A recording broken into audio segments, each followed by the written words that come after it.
Ever since Pep Guardiola took over Manchester City as their manager, he spent huge amount of money on the transfer market. He spent over 400 million on defenders, and they recently signed Ruben Dias for 65 million plus Otamendi swap. They also signed Nathan Ake from Bournemouth for 41 million.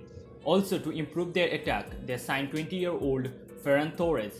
So in this video, we will look how these new signings gonna improve Manchester City. Let's look into Ferran Torres. Torres broke into Valencia's first team in November of 2017 at the age of 70. Before establishing himself as a regular over the last two seasons, Torres seems an obvious replacement for recently departed winger Leroy Sané.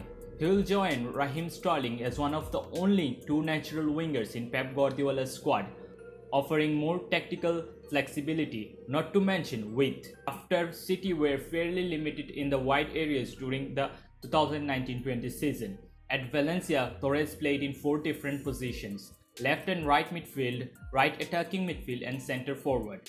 Torres is good in 1v1 situation. He's great dribbler, not only dribbling, Torres is great passer.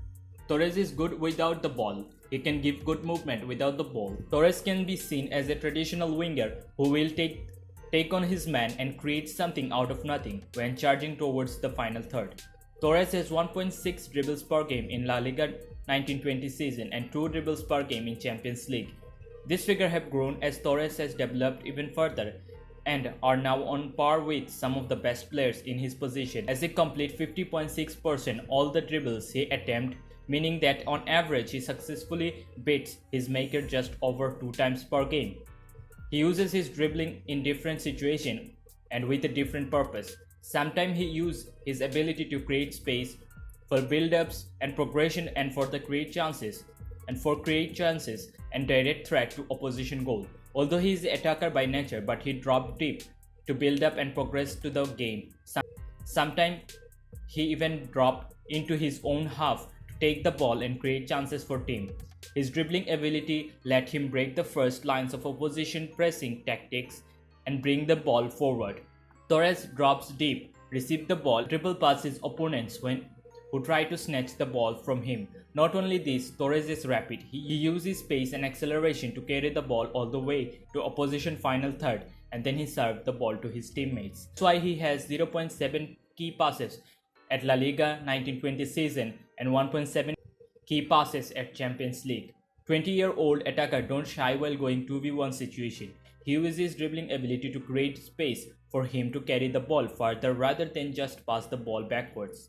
Torres looks to take his maker in a 1v1 situation and create an opening for himself that can pose a direct threat to the opposition's goal. Torres is great passer. Torres has 78.7 pass success percentage at La Liga 1920 season and 80.6 at Champions League. Torres is not a good crosser, but La Liga 1920 season he has 0.3 crosses per game and 1 crosses per game at Champions League. Off the ball, Torres is great.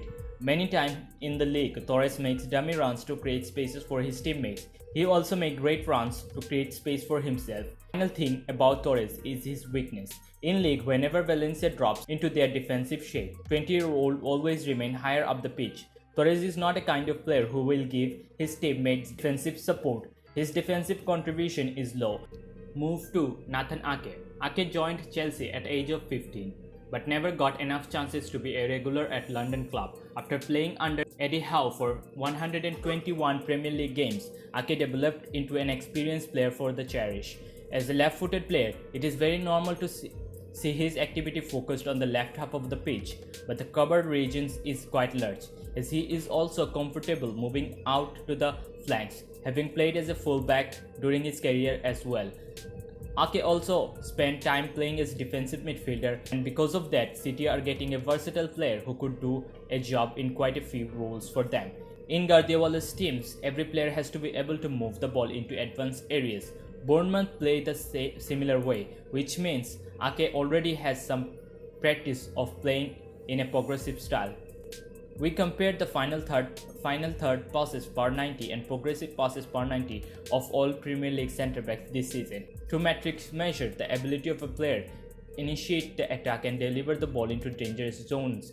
Ake had 3.88 final passes and per 90 and 5.6 progressive passes per 90. To further check whether his team factored that attribute to these poor numbers, we compare his partner Steve Cook with Ake's. Steve Cook has higher figures 4.52 and 7.26. It seems Ake is not a very good progressor of the ball.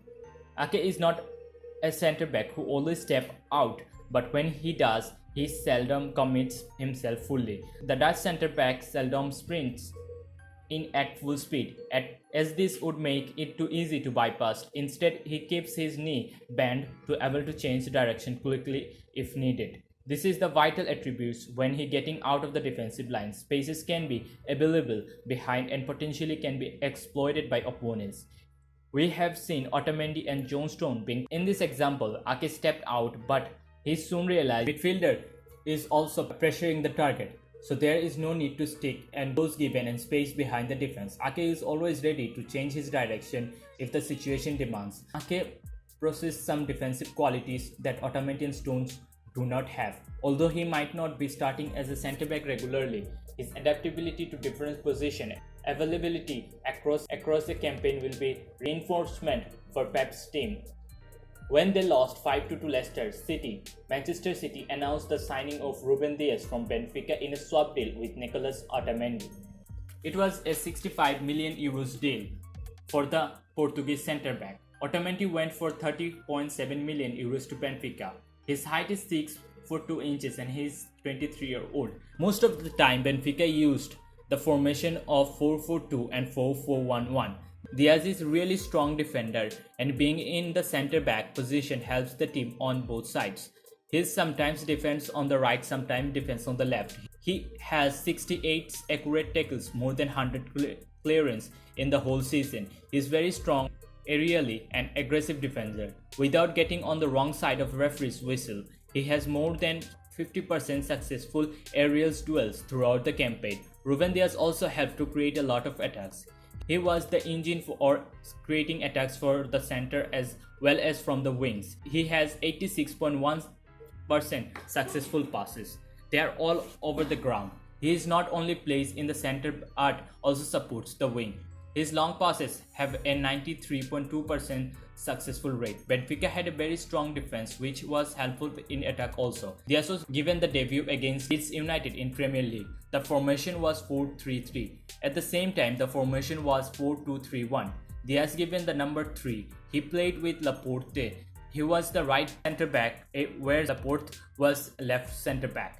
Diaz became City's third signing of the summer after centre-back Nathan Ake from Bournemouth and Spanish winger Ferran. Diaz might be the replacement for the former captain Vincent Kompany, who left the club nearly 18 months ago. The Premier League would be more interesting to see with these new signings. According to analysis, Diaz might give a boost to the defense of Manchester City. His debut was good. The match ended draw, but he had a decent number of chances and also good amount of work on the defense side. During game, he had 8 interceptions and 4 clearance. His rating is 6.7 and had 82% successful passes.